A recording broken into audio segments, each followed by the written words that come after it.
Hello everyone, this is Sunil Misra and you are watching Bada Gyan Josh Batch, a crash course for the class 10th who is appearing in the 2023. ठीक है, आज जो हम जिस subject पे चर्चा करेंगे उस सब्जेक्ट का नाम क्या है भैया? तो एसएसटी का आज हम लोग जो है सिविक्स के कुछ पोर्शन को कवर करेंगे और सिविक्स में हमारा एक बड़ा ही इंपॉर्टेंट चैप्टर है पावर शेयरिंग। इस चैप्टर को हम ऑलरेडी पढ़ा चुके हैं, इस पे वापस से कुछ रिवाइज करते हैं, इसको कुछ समझने की कोशिश करते हैं। ठीक है, और आई होप कि आप अगर इस वीडियो को लास्ट तक देखेंगे तो definitely you will not have any kind of problem related to this chapter. ठीक है, और उससे पहले no need to say that if you are not still the subscriber of the Bada Gyan Josh Batch, then please subscribe right now and like and share this video more and more, and please watch this video till the end, therefore you can get a knowledge from this. So come on, without any further delay, let's get started and start with this chapter, and that is called the power sharing. तो भैया power sharing क्या है हमको समझना है पहले इसको। Power मतलब क्या होता है? ताकत होता है, शक्ति होता है, क्षमता होता है, कुछ भी होता है, मतलब इन द सेंस ऑफ नहीं कहता पावर है क्या है। तो पावर का मतलब ही होता है कैपेसिटी, कैपेबिलिटी। शेयरिंग का मतलब क्या होता है? बंटवारा, बांट देना है, पावर को बांट देना। अब यहां पे हम इस चीज को समझने के लिए दो तरह की गवर्नमेंट का एग्जांपल लेते हैं। एक गवर्नमेंट है, ये गवर्नमेंट है, okay understand, this is called the government, और यहां पे एक ए है और एक बी है। एक गवर्नमेंट क्या करती है कि पूरे के पूरे कंट्री को अकेले एक जगह बैठ करके गवर्न करती है, either you can say central. ठीक है, कि वो एक ही जगह बैठ करके पूरे के पूरे कंट्री को गवर्न करती है, रूल करती है, चलाती है, नियम कानून बनाती है और उसे पालन करवाती है। और ये बी क्या करती है? बी क्या करती है कि अपने पावर्स को कुछ छोटे छोटे पार्ट्स में डिवाइड कर देती है, राइट। अब ये छोटे छोटे पार्ट्स क्या हो सकते हैं बाबू? जैसे कि ये क्या करेगी कि डिफेंस मिनिस्ट्री को अलग एक आदमी को दे देगा, रेल मिनिस्ट्री अलग एक आदमी को दे देगा, है, उसके बाद एजुकेशन मिनिस्ट्री अलग को दे देगा, फॉरेस्ट मिनिस्ट्री अलग को दे देगा। अब और ये क्या करेगा? ये भी अकेले बैठकर काम नहीं करेगा, ये फिर अपना पावर अलग अलग डिपार्टमेंट्स में बना करके बांट देगा। अब जैसे कि फॉर एग्जांपल हमने डिफेंस की चर्चा की, तो डिफेंस में मान लीजिए कि हमारा क्या होता है, तो एक एयर डिफेंस होता है, एक हमारा होता है नेवी डिपार्टमेंट होता है जो जल सेना होती है हमारी, एक होता है फोर्सेस होता है जो लैंड पे होता है।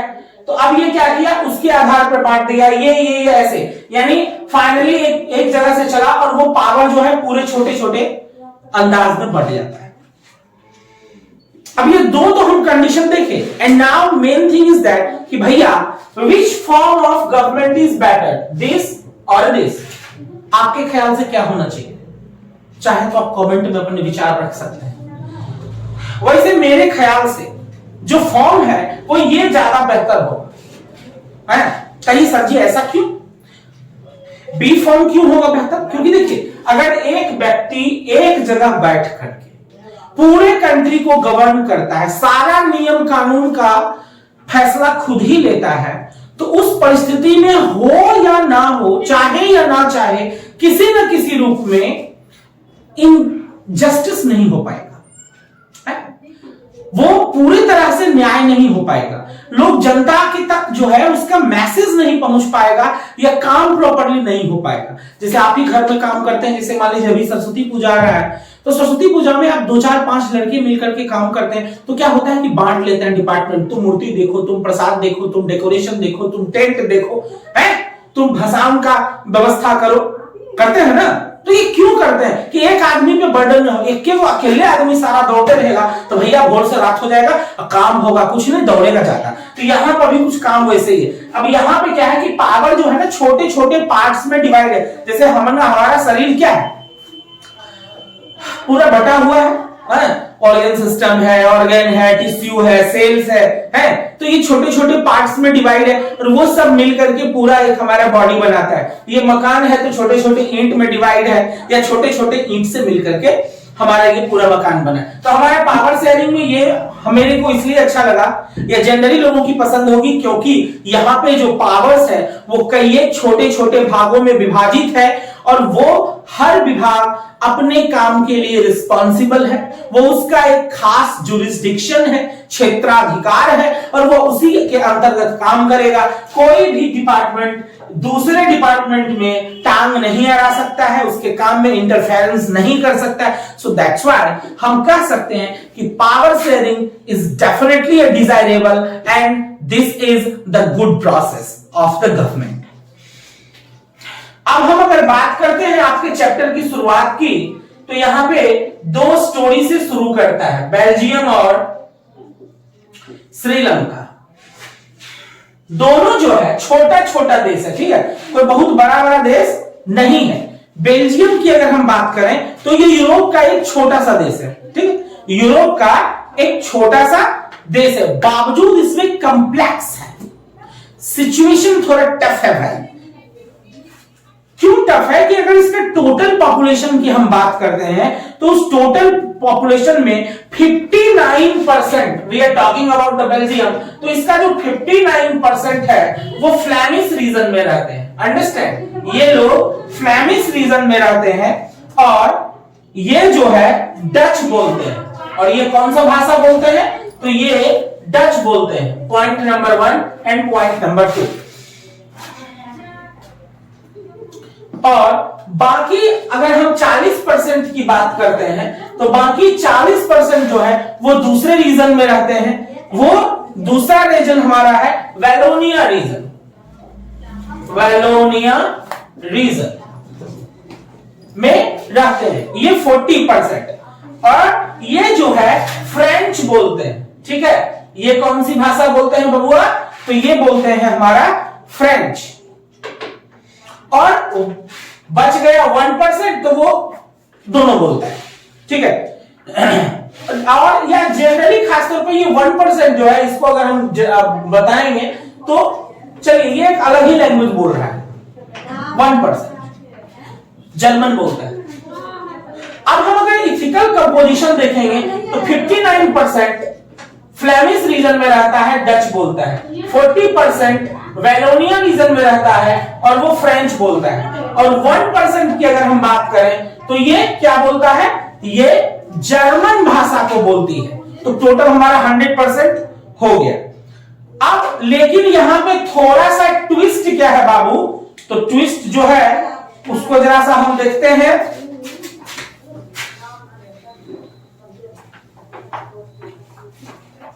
देखेंगे ट्विस्ट क्या है हमारा कि ये तो पूरे बेल्जियम कंट्री की बात की गई है, ओके, ये हमारा टोटल,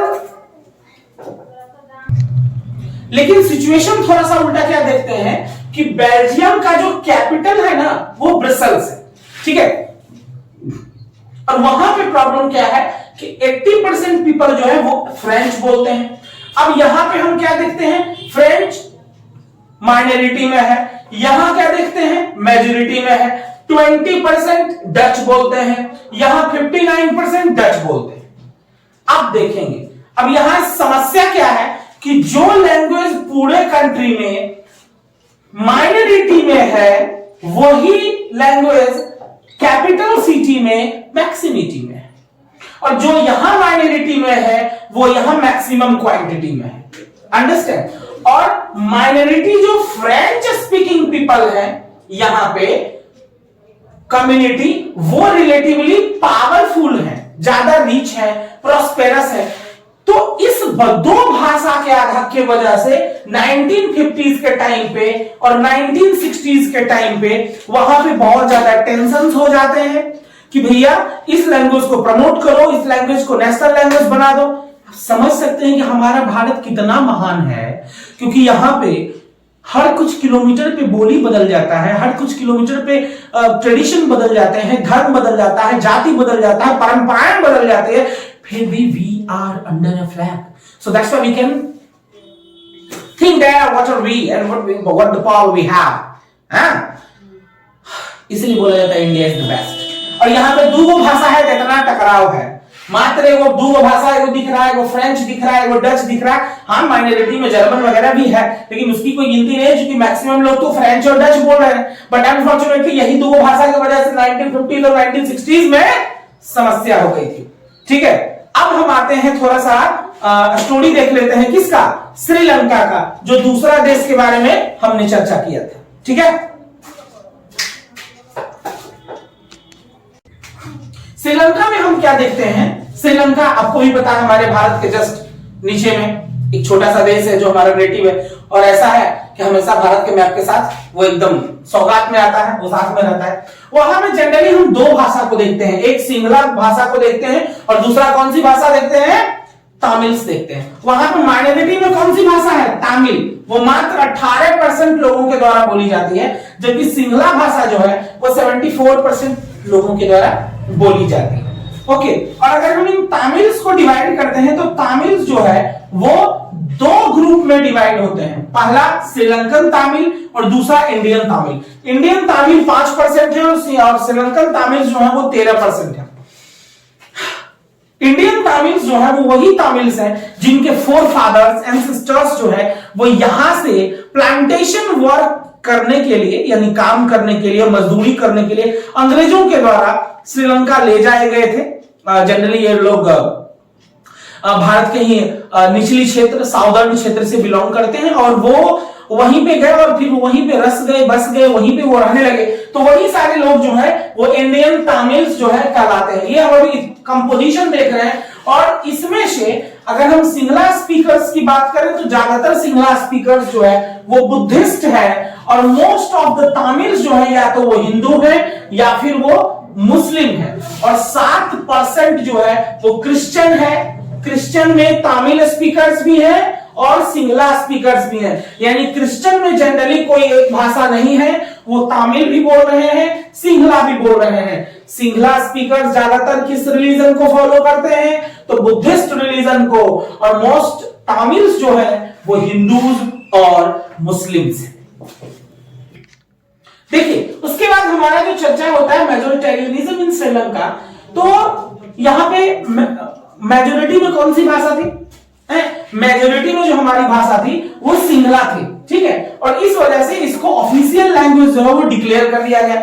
अब भैया, अब अगर कोई भी एक भाषा को अगर ऑफिशियल लैंग्वेज डिक्लेयर कर दिया जाएगा on the basis of majority and minority, तो माइनॉरिटी वालों को तो बड़ा प्रॉब्लम होगा, उसे दुख होगा कि हमारी भाषा को क्यों नहीं किया गया है, और उसकी भाषा को किया गया जो भाषा की मेजोरिटी में है। तो ये मेजोरिटी और माइनॉरिटी के आधार पे किया गया। यानी अगर आपसे कोई पूछे कि श्रीलंका में सिंगला को ऑफिशियल लैंग्वेज किस आधार पे, किस बेसिस पे डिक्लेयर किया गया, तो on the basis of majority.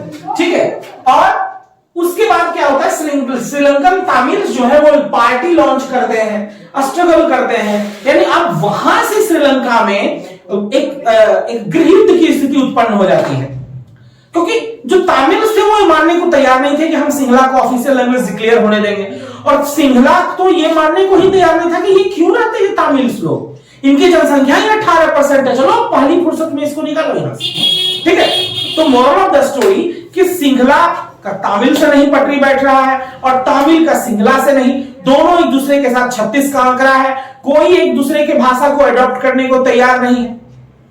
तो वैसी परिस्थिति में फाइनली जो सिचुएशन क्रिएट होता है वो जाहिर सी बात है सिविल वॉर की स्थिति उत्पन्न होगी, क्योंकि जब दो बड़े दल, दो बड़े पार्टी, दो बड़े लोगों का समूह जब एक दूसरे की बातों को काटते हैं, नहीं एक्सेप्ट करना चाहते, तो in that situation what happened, तो डेफिनेटली वहां पे सिविल वॉर होगा, गृह युद्ध की स्थिति उत्पन्न होगी, और सालों तक वो गृह युद्ध बनी रही, जिसके वजह से दोनों पक्षों के लोगों का सैकड़ों जान माल का नुकसान हुआ।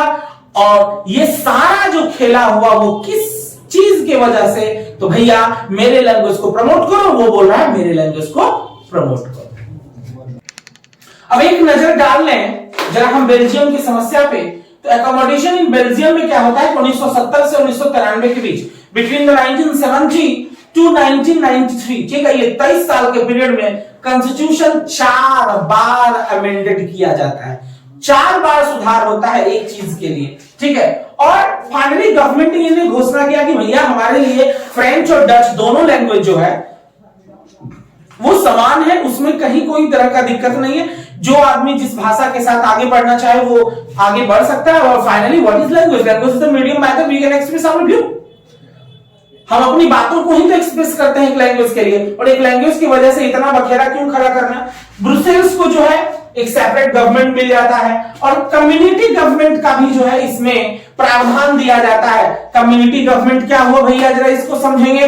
कम्युनिटी गवर्नमेंट एक ऐसी गवर्नमेंट है जहां पर की भाषा के आधार पे, यानी क्षेत्रीय भाषा जो वहां का कहीं का डच है कहीं का फ्रेंच है, तो उसके भी एक प्रतिनिधि मंत्रिमंडल में मौजूद होंगे, सरकार की व्यवस्था में मौजूद होंगे, और वो सरकार चलाने में मदद करेंगे।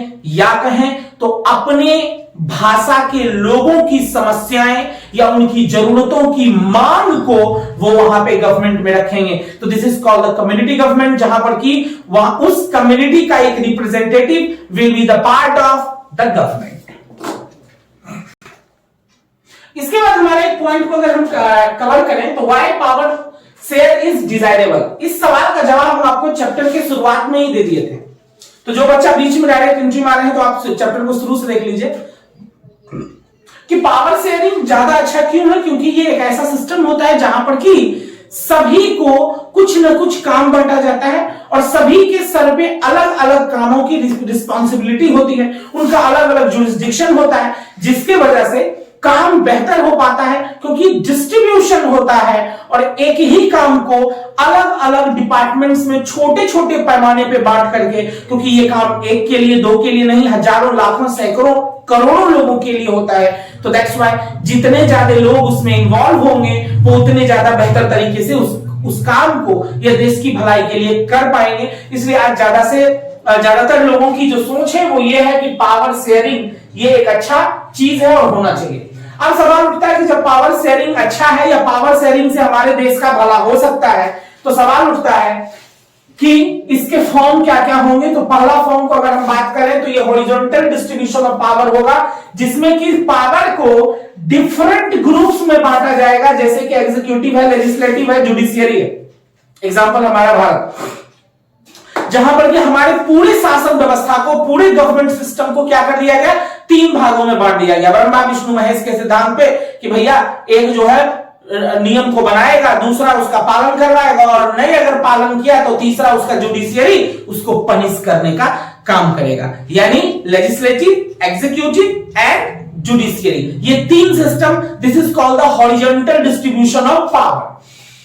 दूसरा हमारा फेडरल गवर्नमेंट होता है, जिसको हम लोग वर्टिकल डिस्ट्रीब्यूशन के नाम से भी जानते हैं, जहां पर कि डिफरेंट लेवल पे पावर को डिस्ट्रीब्यूट किया जाता है, जिसमें कि एक जनरल गवर्नमेंट होती है फॉर द इंटायर कंट्री, और उसके बाद स्टेट या रीजनल क्षेत्र के लिए भी अलग तरह की सरकार हो सकती है, जिसके वजह से कि कुछ एक देशों में हमको देखने को मिलता है दोहरी नागरिकता, डबल सिटीजनशिप, कि एक स्टेट के लिए अलग, कंट्री का अलग। जबकि हमारे देश में क्या है, हमारे देश भारत में क्या है, सिंगल सिटीजनशिप चलता है, एकल नागरिकता चलती है, बस एक आधार कार्ड और दैट, उसके बाद you don't need any kind of citizenship and that is sufficient to prove that you belong to India, you are an Indian. Understand? तो इस श्रेणी में हमारा जो आता है वो यूनाइटेड स्टेट्स ऑफ अमेरिका आता है, जहां पर कि पावर को डिस्ट्रीब्यूट किया जाता है डिफरेंट लेवल पे। एक जनरल गवर्नमेंट होती है पूरे देश के लिए, और प्रोविजनल या फिर प्रोविंशियल या रीजनल क्षेत्र पे भी कोई सरकार हो सकती है। एक और तीसरा जो कि अभी अभी हम लोग पढ़े हैं बेल्जियम के बारे में, कि पावर को जो है डिफरेंट सोशल या लिंग्विस्टिक का मतलब होता है भाषा के आधार पे, यानी कोई सोशल ग्रुप के आधार पे या भाषा के आधार पे भी पावर को डिस्ट्रीब्यूट किया जा सकता है। जहां पर कि हम आपको पढ़े थे हम लोग कि डच और फ्रेंच कम्युनिटी वालों को भी बोला गया कि आप अपना अपना उस क्षेत्र के लिए एक रिप्रेजेंटेटिव भेजिए, which will help to form the government and they will work for you. Understand? तो वो हमारा उदाहरण हो गया, हमारा क्या, बेल्जियम। तो ओवरऑल यहां पे आकर के और कुछ कोई खास नहीं बचता है इस हमारे पावर शेयरिंग चैप्टर में। एंड आई होप कि अगर आप लास्ट तक देखे होंगे, इस वीडियो को पढ़े, तो डेफिनेटली आपको समझ में आएगा। एंड आफ्टर दैट आपको पूरे चैप्टर को उसके बावजूद आपको जो मैंने पहले से ही नोट्स लिखाया है उस नोट्स को ध्यान से पढ़िए, समझिए। And if you will have any kind of question then you can ask any question related to this chapter in the comment box and just stay tuned with the Bada Gyan Jones batch because this batch is for you. So just keep watching and wait for our next video. So मिलते हैं हम लोग अगले class में, तब तक के लिए just you will have to do the some things. What? Like, share, and if you are still not a subscriber of the Bada Gyan class, then what are you waiting for and why are you waiting? So please subscribe right now. तब तक के लिए thank you so much and thanks a lot for watching this video till then.